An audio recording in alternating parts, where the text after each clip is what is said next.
नमस्कार, सुप्रभात. मी श्वेता. तुम्ही पाहताय न्यूज 18 लोकमत. बुलेटिन मध्ये तुमचं स्वागत. पुढच्या अर्ध्या तासात पाहणार आहोत स्पीड न्यूज. बाणनंतर वैद्यकीय अधिकाऱ्यांचं आंदोलन 4 ऑक्टोबरपासून सुरू होणार आहे आणि राज्यव्यापी हे आंदोलन छेडलं जाणार आहे. विविध मागण्यांसाठी वैद्यकीय अधिकारी आक्रमक झालेत.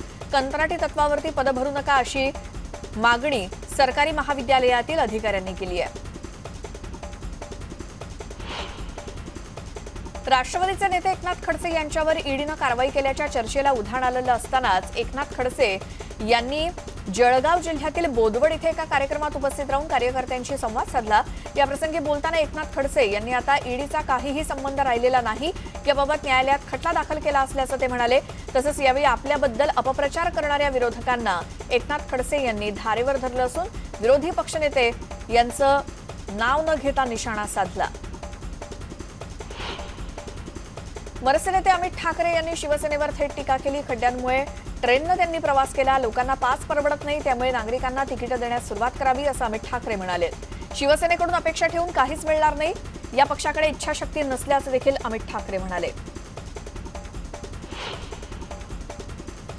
मुख्यमंत्री उद्धव ठाकरे यांच्या अध्यक्षतेखाली 65 हेक्टर अवनत वनक्षेत्रावरती 71,665 वृक्ष लागवडीचे त्रिपक्षीय करार करण्यात आले.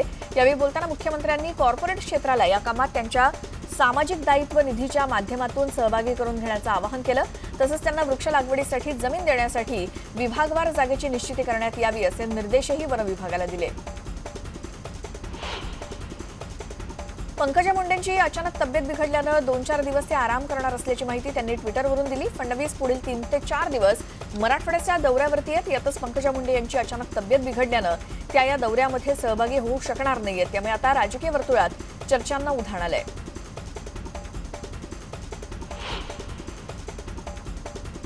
जागतिक ज्येष्ठ नागरिक दिनानिमित्तानं सामाजिक न्याय मंत्री धनंजय मुंडे यांनी मोठी घोषणा केली आहे. ज्येष्ठ नागरिकांच्या आरोग्यासाठी शरदशतम योजना त्यांनी प्रस्तावित केली आहे. तसंच 65 वर्षांवरील सर्व वयोवृद्धांच्या आरोग्य चाचण्या वर्षातून एकदा मोफत केल्या जाणार आहेत. या चाचण्यांमुळे आजाराचं निदान वेळेवर होऊन उपचार करता येतील. पेंग्विनवरून विरोधक महापौरांवरती टीका करतात. त्यांना महापौर किशोरी पेडणेकर यांनी प्रत्युत्तर दिलंय. विरोधक जर मुंबईकर असतील तर त्यांनीही हे स्वीकारावं आणि ही चित्रफित बघावी. राणीच्या बागेत येऊन बघावं. बाहेर तुम्ही मनोरंजन करत असता, इकडे तुमचं मनोरंजन व्हावं म्हणून पेंग्विन बघायला यावं अशी सोय आहे असं त्या म्हणाल्या. महापौर व्हिडिओ काढून स्टंटबाजी करतात अशी टीका अमित ठाकरे यांनी महापौरांवरती केली. आम्ही नुसतं बोलत नाही तर आम्ही करून दाखवलंय. मुंबईकरांना खड्डेमुक्त रस्ते हवे असतील तर सत्ता बदल हा एकमेव मार्ग आहे. नाशिकमध्ये खड्डे शोधून सापडत नाहीत. ज्यांना रोज ये जा करावी लागते त्याचे त्रास काय असतील हे मी समजू शकतो असंही ते पुढे म्हणाले. गुलाब चक्रीवादळामुळे समजलं की गुलाबरावांच्या डोक्यात किती दुष्काळ आहे ते, अशी टीका अमेय खोपकर यांनी केली. राजसाहेब यांनी केलेली मागणी सध्याच्या परिस्थितीत अतिशय योग्य आहे, पण संवेदनाहीन गुलाबरावांना शेतकऱ्यांचं नुकसान कसं दिसणार? भ्रष्टाचाराचा महापूर आणि अकलेचा दुष्काळ असलेले नेते आपल्याला मिळालेत, हेच तर आपलं दुर्दैव आहे असंही ते म्हणाले. राज्याचे माजी गृहमंत्री अनिल देशमुखांच्या अडचणीत वाढ झाली आहे. कारण मुंबई सत्र न्यायालयाकडून अनिल देशमुखांना समन्स बजावण्यात आले. न्यायालयानं 16 नोव्हेंबरपर्यंत देशमुखांना भूमिका स्पष्ट करण्याचे निर्देश दिलेत. तसंच देशमुख तपासात सहकार्य करत नसल्याची तक्रार ईडीनं कोर्टात केली. वारंवार समन्स बजावून सुद्धा देशमुख चौकशीला गैरहजर राहिल्याचं ईडीनं कोर्टात सांगितलं. 7 ऑक्टोबरपासून मुंबईतील सर्व धार्मिक स्थळे उघडणार असल्याची माहिती समोर आलेली आहे. एकूणच क्षमतेच्या 50% उपस्थितीत तिथे अपेक्षित आहे. कोविड नियमांचं पालन करणं आवश्यक असणार आहे अशी माहिती सूत्रांनी दिली.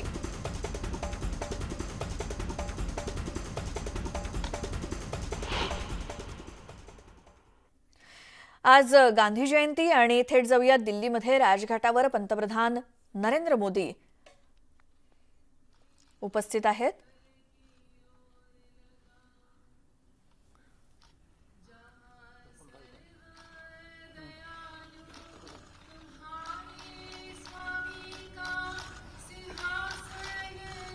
फॉलो करा.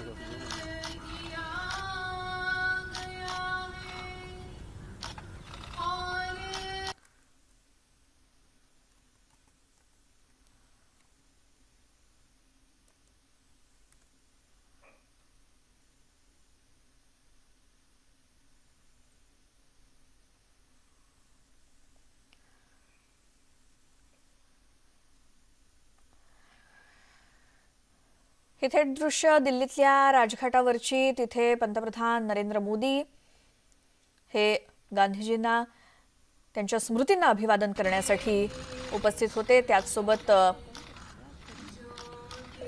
देशाचे सर्वोच्च सर्व नेते सुद्धा आज राजघाटावरती येऊन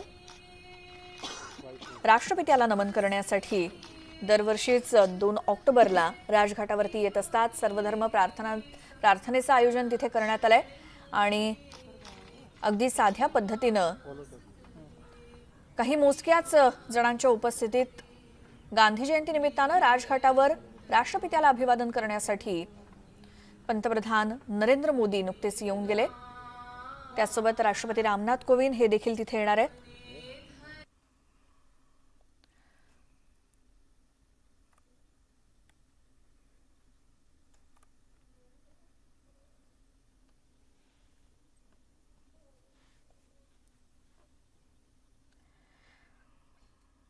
दिल्लीतनं थेट राजघाटावरची दृश्य. काँग्रेसच्या नेत्या सोनिया गांधी यांनी देखील राष्ट्रपित्याला अभिवादन केलंय. महात्मा गांधींची आज जयंती आणि त्या निमित्तानं राजघाटावरती नमन करण्यासाठी देशाचे सर्वोच्च नेते त्याचसोबत संपूर्ण गांधी परिवार हा हजर असतो आणि सोनिया गांधी यांनी अभिवादन केलंय. पंतप्रधान नरेंद्र मोदी हे देखील तिथे उपस्थित आणि ही थेट राजघाटावरची दृश्य आहेत. महाराष्ट्रात आणि देशभर गांधी जयंती अगदी साध्या पद्धतीनं साजरी केली जाणार आहे. कोरोनाचे सगळे नियम पाळून इथे राजघाटावरती सुद्धा अगदी सोशल डिस्टन्सिंग पाळून आणि कोरोनाच्या पार्श्वभूमीवर सगळी नियमावली पाळून महात्मा गांधींना अभिवादन करण्यासाठी महत्त्वाचे नेते मंडळी उपस्थित आहेत. पंतप्रधान नरेंद्र मोदी ही नुकतेच येऊन गेले. काँग्रेसच्या नेत्या सोनिया गांधी या देखील राजघाटावर.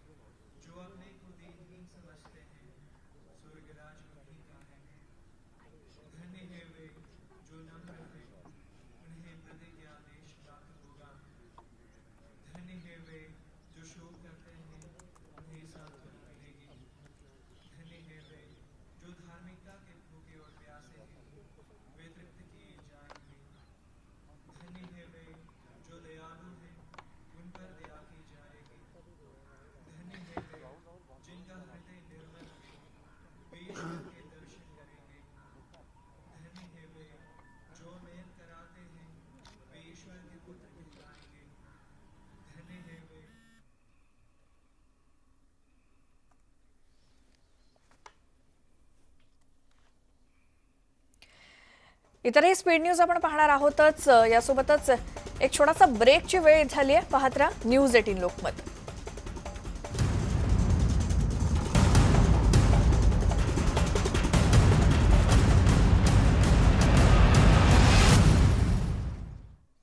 ब्रेकनंतर बुलेटिनमध्ये तुमचं स्वागत. पुन्हा पाहूयात स्पीड न्यूज.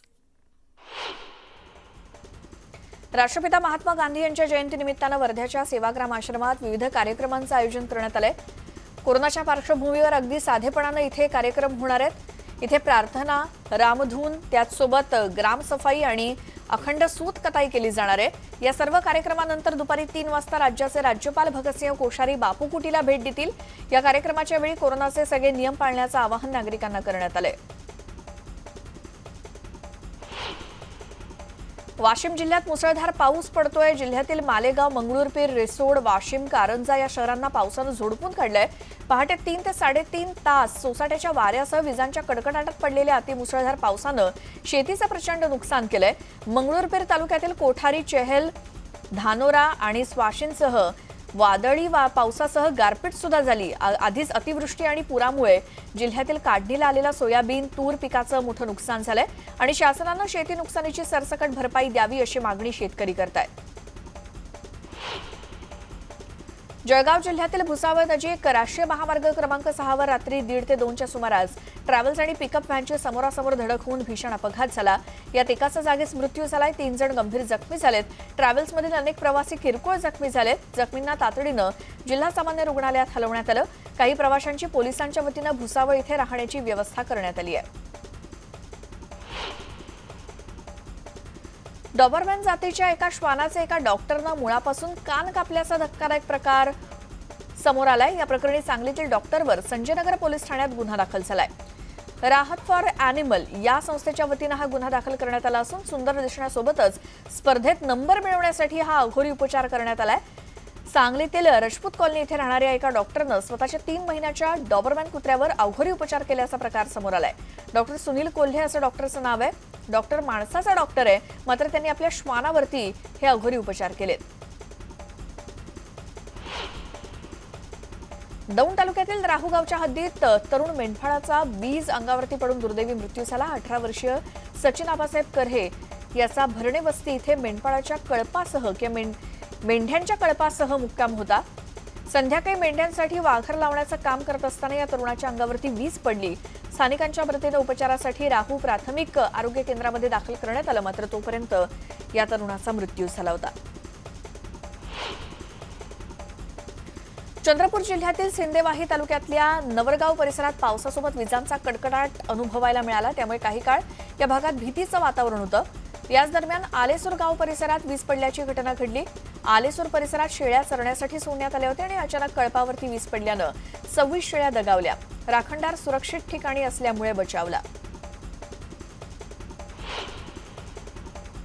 भिवंडी तालुक्यातील मागील 2 महिन्यात झालेल्या गोदामातील 5 घरफोडींच्या गुन्ह्यांचा छडा लावण्यात नारपोली पोलिसांना यश आले। पोलीस उपायुक्त योगेश चव्हाण यांच्या मार्गदर्शनाखाली पोलिसांनी विविध भागातून एकूण 8 आरोपींना अटक करत त्यांच्या ताब्यातून 14,73,000 रुपये किमतीची तांब्याची तार, जस्त धातू, 16 लाख रुपये किमतीचे शर्ट्स, 16 लाख रुपये किमतीचे कपड्याचे रोल्स, 15 लाख रुपये किमतीच्या कॉपर ट्यूब असा एकूण 64 लाखांचा मुद्देमाल हस्तगत केलाय।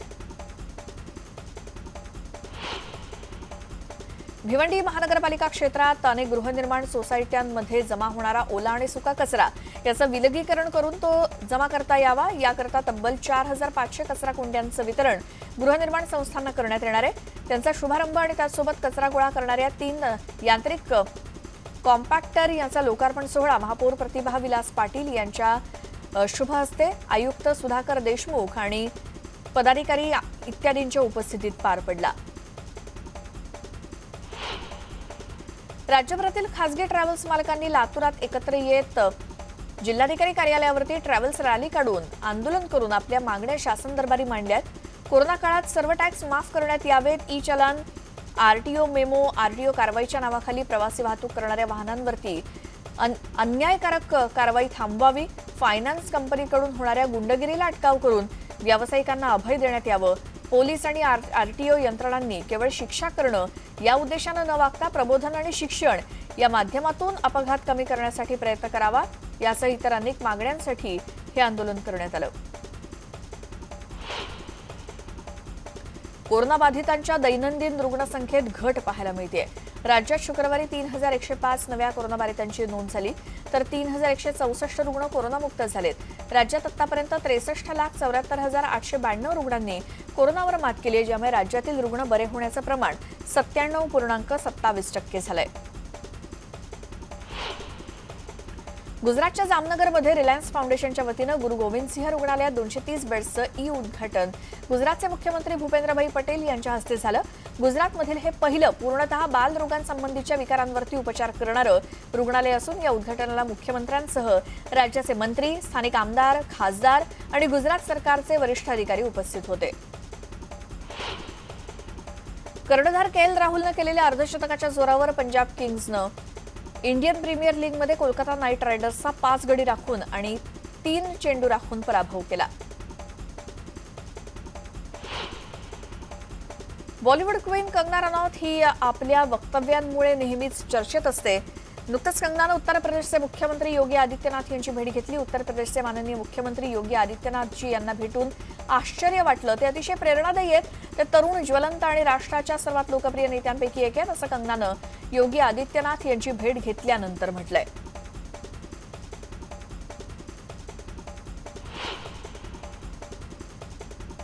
या स्पीड न्यूज पाहिल्यानंतर वेळ झाली आहे या बुलेटिनमध्ये इथेच थांबण्याची, मात्र तुम्ही पाहत राहा न्यूज 18 लोकमत.